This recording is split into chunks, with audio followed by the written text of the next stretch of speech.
Halo pemirsa, Sinpo Pekan kembali hadir dengan rangkuman berita terhangat selama 1 pekan terakhir bersama saya Jihan Nabila. Demokrat yakin Prabowo akan memilih calon wakil presiden yang tepat. Relawan Pro UI dukung penuh Prabowo di Pilpres 2024. Hadiri panen raya di Subang, Jokowi puji hasil panen. Berikut Sinpo Sepekan selengkapnya.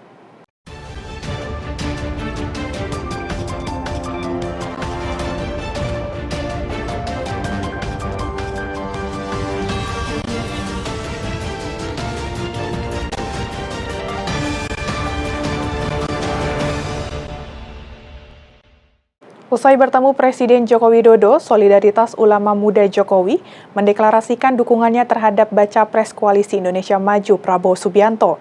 Ketua Umum Samawi, Muhammad Nahdi menilai Prabowo adalah sosok yang tepat dalam memimpin Indonesia ke depan melanjutkan program Presiden Joko Widodo.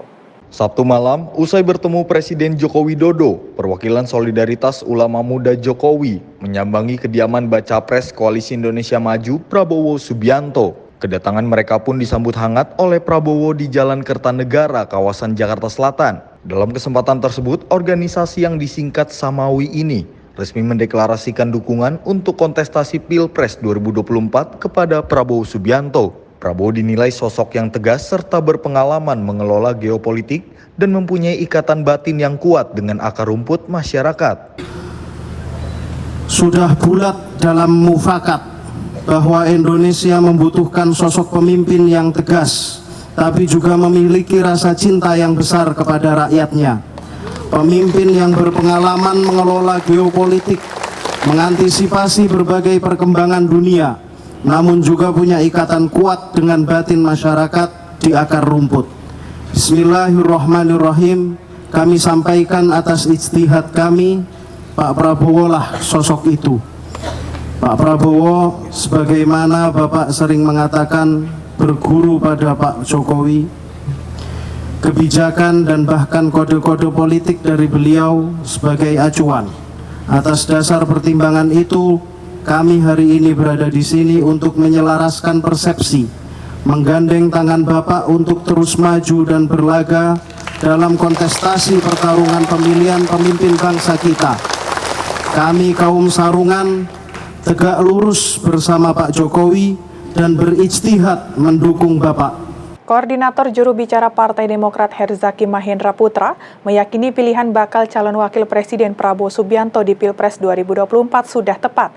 Pernyataan itu disampaikan Herzaki usai menghadiri relawan Prabowo untuk Indonesia yang mendeklarasikan dukungan kepada Prabowo Subianto. Koordinator juru bicara Partai Demokrat Herzaki Mahendra Putra meyakini Ketua Umum Partai Gerindra akan memilih bacawa pres yang tepat untuk mendampinginya di Pilpres 2024. Herzaki juga mengatakan pihaknya percaya dengan ide dan gagasan Prabowo yang dia anggap sejalan dengan Partai Demokrat. Sementara itu, Herzaki juga mengungkapkan hingga saat ini terdapat 4 nama kandidat cawapres Prabowo, yaitu Erlangga Hartarto, Erick Thohir, Gibran Rakabuming Raka, dan Hovifah Indar Parawansa. Demokrat meyakini bahwa Pak Prabowo akan memilih cawapres yang tepat dan tentunya bisa membawa kemenangan untuk Pak Prabowo. Nah, ini yang menjadi cita-cita kami. Kami percaya karena bagaimanapun ide gagasan kami dengan Pak Prabowo itu sudah sejalan. Nah, kira-kira itu yang bisa kami sampaikan. Jadi pada saat beliau yang kami dengar memang betul ada 4 nama ada 4 nama, ada Pak Erlangga Hartarto dari Golkar, ada Pak Erick Thohir dari PAN, yang disusulkan PAN, lalu ada Pak Gibran Mas Gibran dari Wali Kota Solo, dan juga ada Ibu Hovifah dari Gubernur Jawa Timur gitu. Nantinya dari keempat nama tersebut, Prabowo akan meminta pertimbangan dari para pimpinan partai politik yang tergabung dalam Koalisi Indonesia Maju. Relawan Prabowo untuk Indonesia resmi mendeklarasikan dukungannya kepada Baca Pres Koalisi Indonesia Maju Prabowo Subianto pada Pilpres 2024 mendatang. Ketua Umum Pro UI Kun Nurat Hadijat mengungkapkan alasannya mendukung Prabowo karena Ketua Umum Partai Gerindra tersebut dinilai memiliki karakter yang tegas dan juga pemberani. Alumni Universitas Indonesia sepakat mendirikan Relawan Prabowo untuk Indonesia atau Pro UI, serta mendeklarasikan dukungannya kepada Baca Pres Koalisi Indonesia Maju Prabowo Subianto pada gelaran Pilpres 2024 mendatang. Ketua Umum Pro UI Kun Nurat Hadijat beranggapan bahwa Prabowo merupakan pemimpin yang dibutuhkan Indonesia lantaran Prabowo dapat mempersatukan semua elemen politik yang ada. Kun juga menilai sosok Prabowo dirasa dapat membawa Indonesia lebih maju dan akan mementingkan kepentingan bangsa. Adapun visi Pro UI adalah menjadikan Prabowo Subianto sebagai Presiden RI pada Pilpres 2024, serta akan menjalankan misi dengan cara menyelenggarakan giat untuk meningkatkan citra diri dan elektabilitas. Beliau, dalam perspektif kami, adalah tokoh pemersatu bangsa dan jalan tengah atas seluruh elemen anak bangsa. Itu satu. Dua, beliau adalah pemimpin yang mampu melakukan konsolidasi antar elit politik dan rakyat Indonesia. Ketiga, tokoh bangsa yang mampu menjaga kedaulatan Republik Indonesia dari ancaman dalam dan luar negeri. Empat, pemimpin yang akan membawa negara Republik Indonesia menjadi negara maju dalam hal kekuatan militer, teknologi, dan ekonomi. Beliau adalah pemimpin yang mengutamakan kepemimpinan bangsa dan negara di atas kepentingan pribadi, keluarga, dan suku, agama, ras, antar golongan. Relawan perisai Prabowo menyatakan dukungannya kepada Prabowo Subianto sebagai bakal calon presiden 2024 di Museum Juang 45 Jakarta pada Senin 9 Oktober 2023. Dukungan tersebut diberikan lantaran Prabowo dinilai sosok pemersatu bangsa yang dapat menyatukan aspirasi dari berbagai kalangan di seluruh Nusantara. Relawan perisai Prabowo mendeklarasikan dukungannya kepada Ketua Umum Partai Gerindra Prabowo Subianto sebagai calon presiden 2024 di Museum Juang 45 Jakarta, 9 Oktober 2023 pada Senin siang. Acara deklarasi ini diawali dengan menyanyikan lagu Indonesia Raya dan dilanjutkan dengan pembacaan ayat suci Al-Quran. Ketua Umum Perisai Prabowo Ahmad Kailani menyampaikan bahwa sosok Prabowo Subianto adalah pemersatu bangsa yang dapat menyatukan aspirasi dari berbagai elemen atau kalangan di setiap daerah Nusantara. Mendengar hal itu, Sekjen Partai Gerindra Ahmad Muzani turut menyampaikan ungkapan terima kasih kepada relawan perisai Prabowo yang telah mendeklarasikan dukungannya dan telah bersedia untuk bergabung dengan tim pemenangan Prabowo Subianto. Ini berdasarkan organisasi. Nah, karena itu kami menyampaikan terima kasih atas semua keikutsertaan, kesediaan relawan untuk mendeklarasikan diri dan menyediakan diri untuk menjadi organ secara suka dan rela bagi pemenangan Pak Prabowo. Hari ini namanya Perisai Prabowo, rata-rata alumni PII, Pelajar Islam Indonesia. Karena itu saya mengucapkan terima kasih dan Pak Prabowo menyampaikan juga terima kasih atas kesediaan teman-teman bergabung dalam Perisai Prabowo. Relawan Persaudaraan 98 mendatangi kediaman Ketua Umum Partai Gerindra Prabowo Subianto di Kertanegara untuk menyatakan dukungannya terhadap Prabowo di Pilpres 2024. Kedatangan mereka pun disambut hangat oleh Prabowo Subianto yang menyatakan momen tersebut sebagai hari bersejarah untuk merayakan persatuan dari pihak yang dahulu berseberangan. Ketua Umum Partai Gerindra sekaligus bakal calon presiden 2024 Prabowo Subianto menerima dukungan dari relawan Persaudaraan 98 di kediamannya di Jalan Kertanegara, Jakarta Selatan. Prabowo menganggap kedatangan Persaudaraan 98 ke rumahnya merupakan momen bersejarah untuk merayakan persatuan dari pihak yang dahulu berseberangan. Prabowo juga turut mengenang masa reformasi saat dirinya berperan aktif di TNI dan harus bersinggungan dengan aktivis 98 yang berada dalam kubu berseberangan. Sementara itu relawan Persaudaraan 98 yang merupakan kelompok aktivis pada saat reformasi di tahun 1998 menyatakan deklarasi dukungan untuk Prabowo Subianto di Pilpres 2024. Dalam kesempatan itu, salah satu aktivis 98 Wahab Talahu menyatakan dukungan Persaudaraan 98 kepada Prabowo Subianto dan Gibran Rakabuming Raka. Jadi hari ini mungkin hari bersejarah, suatu hari di mana dulu pihak yang berseberangan, dulu pihak yang bisa dikatakan ya berhadapan, sekarang bersatu, bersaudara. Sekarang bersatu bersaudara demi bangsa dan Indonesia. Saya dari dulu menyampaikan keyakinan saya, Indonesia harus rukun. Rakyat Indonesia tidak suka pecah belah. Rakyat Indonesia tidak suka yang negatif-negatif. Rakyat Indonesia ingin melihat semua pemimpinnya bisa kerjasama, bisa bersatu. Kita harus punya suatu lapisan pemimpin yang bisa bersatu, bisa kerjasama. Hanya dengan kerjasama kita bisa jaga kekayaan bangsa dan negara, dan kita kelola kekayaan bangsa dan negara untuk seluruh rakyat Indonesia. Presiden Joko Widodo hadiri panen raya di Subang, Jawa Barat pada Minggu 9 Oktober 2023. Dalam kesempatannya kali ini, Jokowi memuji dan bangga dengan hasil panen padi yang mencapai 9 ton per hektarnya. Presiden Republik Indonesia Joko Widodo menghadiri panen raya padi di Desa Ciasem Girang, Kabupaten Subang, Jawa Barat pada Minggu 9 Oktober 2023 pagi, didampingi Kepala Badan Pangan Nasional sekaligus PLT Menteri Pertanian Arief Prasetyo dan PJ Gubernur Jawa Barat, B. Mahmudin. Terkait hasil panen kali ini yang mencapai 9 ton per hektar, Jokowi memberi pujian dan merasa bangga dengan pencapaian tersebut. Hasil panen dengan kualitas yang bagus juga menuai pujian dari orang nomor 1 di Indonesia tersebut, terutama jika dikaitkan dengan kondisi penurunan volume panen raya pada semester kedua tahun ini. Jokowi mengatakan, pasokan beras dari Subang akan menambah persediaan beras nasional yang kini mencapai 1,1 juta ton di gudang Bulog dan memperkirakan persediaan beras nasional akan bertambah pada kisaran 1,5 juta ton sampai akhir 2023. IP2 yang saya senang melihat hasilnya. Saya kira ini 1 hektar bisa berapa ton, Pak? 9, Pak. Bisa 9 ton karena memang padat sekali saya lihat. Dan kita harapkan dari panen-panen inilah pasokan beras bisa menambah cadangan kita.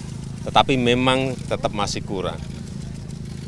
Sehingga dari stok yang ada di Bulog sekarang ini 1,7 juta ton, kita masih menambah lagi. Sampai akhir tahun kira-kira 1,5 juta ton. Presiden Jokowi berharap panen raya di Subang juga diikuti oleh area persawahan lainnya di Jawa Barat, salah satunya di Kabupaten Indramayu, sebagai lumbung padi Jawa Barat. Presiden Joko Widodo resmi membuka konferensi tingkat tinggi negara-negara pulau dan kepulauan atau Archipelagic and Island State atau AIS Forum 2023 yang digelar di Bali Nusa Dua Conference Center, Kabupaten Badung pada Rabu 11 Oktober 2023. Dalam pidato pembukanya, Presiden Jokowi menyampaikan Indonesia merasa terhormat menjadi tuan rumah momentum bersejarah pada acara KTT AIS Forum pertama.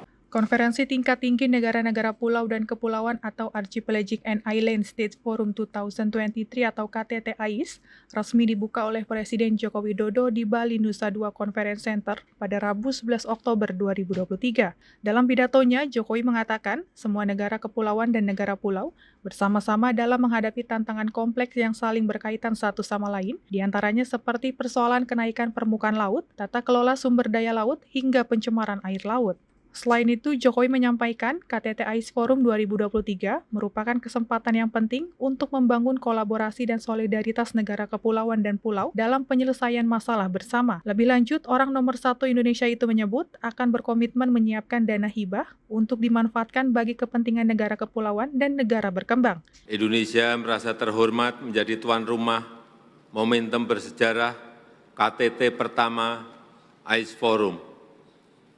Sebuah forum untuk penguatan kolaborasi antar negara kepulauan dan negara pulau yang dihubungkan oleh laut. Laut bukanlah pemisah antar daratan, tapi laut justru pemersatu antar daratan. Laut justru perekat dan penghubung antar daratan. Sebagai sesama negara kepulauan dan pulau, terlepas besar atau kecil, terlepas maju atau berkembang, kita berbagi tantangan kompleks bersama yang saling kait-mengkait dan saling terhubung satu sama lain, seperti kenaikan permukaan laut, tata kelola sumber daya laut, dan pencemaran laut. Jika kita membuang sampah di daratan, belum tentu sampah tersebut berpindah ke daratan di belahan dunia lain. Tapi jika kita membuang sampah di lautan, maka sampah itu sangat bisa sampai ke daratan manapun di dunia. Oleh karena itu, kolaborasi dan solidaritas negara kepulauan dan negara pulau sangat penting untuk menghasilkan langkah-langkah strategis, konkret, dan taktis dalam penyelesaian masalah bersama. Dan KTT AIS ini merupakan kesempatan penting untuk menetapkan arah kolaborasi ke depan di mana terdapat 3 hal yang perlu kita dorong. Yang pertama, solidaritas, kesetaraan, dan inklusivitas adalah prinsip yang menjadi pegangan bersama. Yang kedua, prioritas pada kerjasama konkret yang disesuaikan dengan kebutuhan penerima. Yang ketiga, kerangka kerjasama yang tangguh dan dinamis untuk menghadapi tantangan-tantangan ke depan. Yang mulia, kepentingan negara kepulauan dan kepentingan negara berkembang secara konsisten terus Indonesia suarakan, baik di KTT G20 tahun lalu maupun di KTT ASEAN dan KTT AIS tahun ini. Indonesia juga berkomitmen menyiapkan dana hibah untuk dimanfaatkan bagi kepentingan negara kepulauan dan negara berkembang. Dan Indonesia ingin mengajak seluruh negara yang hadir, marilah kita tetap memilih untuk terus menjalin kesatuan dan terus menjalin kolaborasi, walaupun di tengah kondisi dunia yang terbelah. Let us walk and work together. Dan dengan ini saya nyatakan KTT pertama Forum Negara-Negara Kepulauan dan Negara Pulau dibuka. Sedang membeli lauk di warteg di kawasan Kebonjeruk, Jakarta Barat, sepeda motor milik emak-emak yang tengah terparkir raib digasak oleh pencuri. Aksi pelaku tersebut terekam jelas di kamera pengawas CCTV. Aksi pencurian kendaraan bermotor kembali terjadi. Seorang emak-emak yang sedang membeli lauk di warteg di Jalan Masjid Al-Anwar, Sukabumi Utara, Kebonjeruk, Jakarta Barat raib digasak pencuri. Aksi pelaku terekam jelas kamera pengawas CCTV. Dalam rekaman kamera pengawas terlihat, usai korban memarkirkan motor, terlihat 2 orang pelaku tengah memantau kondisi sekitar. Salah seorang pelaku yang bertugas sebagai eksekutor langsung menuju motor bernopol B3071 BGW. Tak membutuhkan waktu lama, pelaku langsung membawa sepeda motor jenis Matic tersebut dengan membobol kunci kontak motor dengan menggunakan kunci letter T. Pertama kalinya itu ibunya parkir di sini, terus dia mau beli lauk. Ya itu dua orang itu malingnya datang lihat-lihat motornya sambil pegang-pegang, kirain orang beli lain itu anaknya. Ternyata dia mau curi motor ibu itu. Pelakunya berapa orang? Pelakunya 2 orang. Oh, berarti yang satu mantau situasi ya? Ya. Kalau untungnya mas, ciri-cirinya mas kenal atau? Nggak kenal sih, cuma orangnya tinggi, bertopi. Jauh ini mas, di sini kondisinya rawan atau gimana sih mas? Di sini emang rawan. Dulu bosnya juga pernah hilang motor. Siap. Tapi udah lapor mas yang hilang? Udah, katanya udah lapor sih. Meski kejadian tersebut bukan yang pertama kali, berbekal rekaman kamera pengawas CCTV, korban telah melaporkan kasus pencurian tersebut kepada pihak yang berwajib dengan harapan sepeda motor miliknya bisa ditemukan kembali. Jenazah siswa SMP Negeri 132 Tawangmangu, Kedaung Kali Angke, Cengkareng, Jakarta Barat, tiba di rumah duka usai dilakukan proses visum di Rumah Sakit Polri Kramat Jati. Usai disemayamkan di rumah duka, jenazah kemudian dimakamkan oleh pihak keluarga. Isak tangis keluarga dan kerabat pecah saat jenazah Dimas siswa SMP Negeri 132 tiba di rumah duka di Gang Bulak Pesing Ponglar, Cengkareng, Jakarta Barat. Dimas meninggal dunia usai terpeleset dari lantai 4 sekolahnya, diduga saat hendak keluar dari sekolah untuk merokok pada saat jam istirahat bersama rekannya. Atas kejadian ini, PLT Kepala Dinas Pendidikan Pemprov DKI Jakarta, Saifullah Hidayat mengatakan akan melakukan evaluasi terkait sistem keamanan sekolah dengan menggandeng Komisi Perlindungan Anak Indonesia dan Dinas Sosial. Selain itu, Saifullah Hidayat juga mengatakan sudah memerintahkan kepada seluruh kepala suku dinas untuk memastikan sarana dan prasarana sekolah sudah sesuai dengan regulasi yang ada. Baik, terima kasih. Pertama, saya Dinas Pendidikan Provinsi DKI Jakarta mengucapkan berbelasungkawa atas meninggalnya anak kita, ya, turut prihatin atas meninggalnya anak kita. Yang berikutnya, apa yang diambil tindakan, kami pihak sekolah kemudian bersama Sudin sudah mengurus mulai dari tempat kejadian di sekolah, kemudian membawa ke rumah sakit, kemudian dibawa ke rumah sakit Polri Kramat Jati. Nah, di rumah sakit Polri kami berbagi nih, pihak Sudin dan juga kepala bidang SMP SMA, saya minta standby di sekolah untuk nanti apabila ada teman-teman semua ada ke sana minta keterangan dan sebagainya.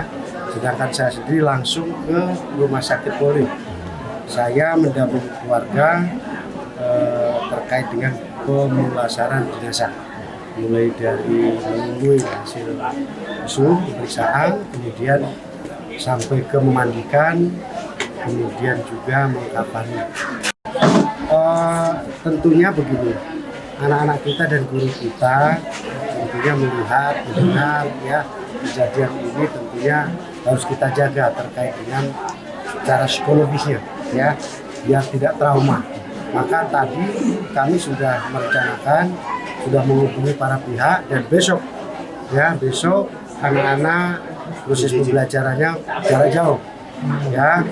Kemudian kami akan koordinasi, sudah dijadwalkan besok terkait koordinasi dengan berbagai pihak seperti KPAI besok juga mau hadir, kemudian juga Sudin DPAPP, Sudin Sosial, kemudian Sudin Pendidikan ya.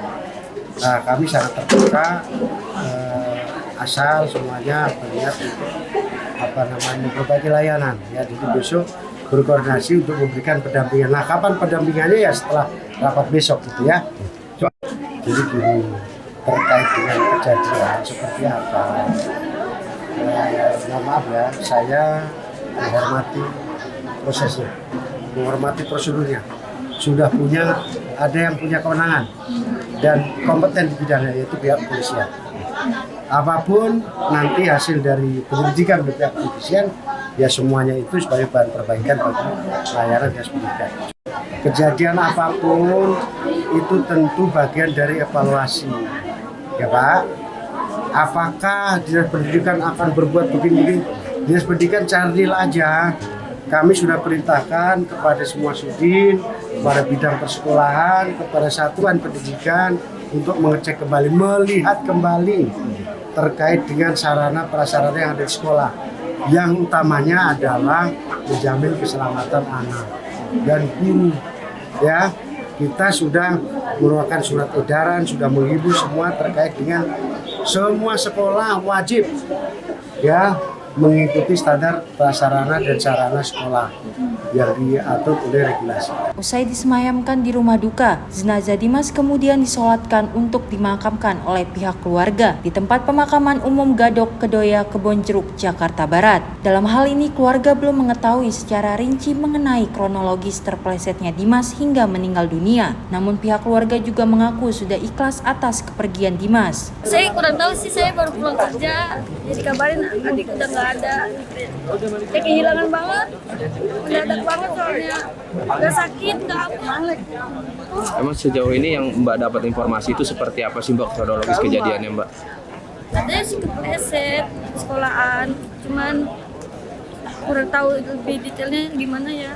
Saya juga kerja jauh, dikabarin dia udah nggak ada, ya udah. Mbak, kalau dari pihak keluarga sendiri sudah menerima belum dengan kehilangan adik Mbak sendiri, atau mungkin akan ada untuk bertanya kepada pihak sekolah atau pihak terkait seperti apa Mbak? Ya, kita kalau dari takdir kita semua ikhlas, insya Allah dari keluarga. Rencananya ada ini Mbak ke sekolah gitu, maksudnya untuk berkomunikasi dengan pihak sekolah untuk gitu, atau kalau itu saya kurang tahu ya, mungkin sama orang tua.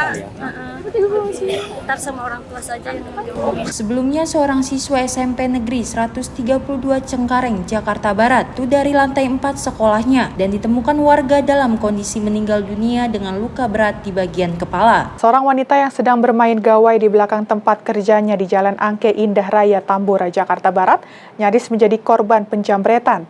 Korban yang melakukan perlawanan akhirnya berhasil menggagalkan aksi kejahatan pelaku. Detik-detik terjadinya upaya pelaku penjambretan terhadap seorang perempuan di Jalan Angke Indah Raya, Tambora, Jakarta Barat terekam kamera CCTV. Dalam video ini terlihat korban sedang bermain gawai di depan pelantaran kantor tempatnya bekerja, lantaran sedang menunggu absensi jam masuk kerja. Tak lama berselang kemudian, seorang pria dengan berjalan kaki menghampiri korban dan langsung merampas telepon genggam milik korban yang ia pegang. Tak ingin gadgetnya dirampas pelaku, korban melakukan perlawanan hingga terjadi aksi tarik-menarik, di mana niat jahat pelaku akhirnya berhasil digagalkan karena korban berteriak meminta tolong. Takut tertangkap warga, pelaku langsung melarikan diri dari lokasi kejadian. Kejadiannya saya cuma ngeliat di CCTV. Kejadiannya tuh saya lihat ada teman saya lagi duduk, lagi nunggu mau masuk absen. Nah, habis itu ada orang cowok gitu jalan, langsung pas dia lagi main handphone langsung diambil gitu. Tapi untungnya nggak keambil, dia bisa langsung ke belakangin gitu. Pelakunya kira-kira berapa orang? Satu orang, yang di CCTV satu orang gitu. Pakai kendaraan apa jalan kaki? Jalan kaki sih kelihatannya di CCTV. Iya. Mbak, kejadian seperti ini sering nggak sih di wilayah? Kalau yang seperti yang di CCTV sih baru kali itu. Iya, baru kali itu jambret. Cuma sebelumnya ada sempat kehilangan. Sebelumnya ada kehilangan motor juga di sini, gitu. Jadi masih cukup rawan Mbak. Iya, benar. Di daerah ini memang rawan terjadinya kasus tindak pidana kejahatan jalanan, di mana warga setempat berharap pihak kepolisian untuk dapat meningkatkan patroli keamanan, agar kejadian serupa dapat diminimalisir. Demikian berita pilihan selama sepekan kali ini. Tetap saksikan berita terkini di Sinpo TV, Sinpo ID, dan media sosial Sinpo lainnya. Saya Jihan Nabila beserta kru yang bertugas pamit undur diri. Selamat berakhir pekan dan sampai jumpa.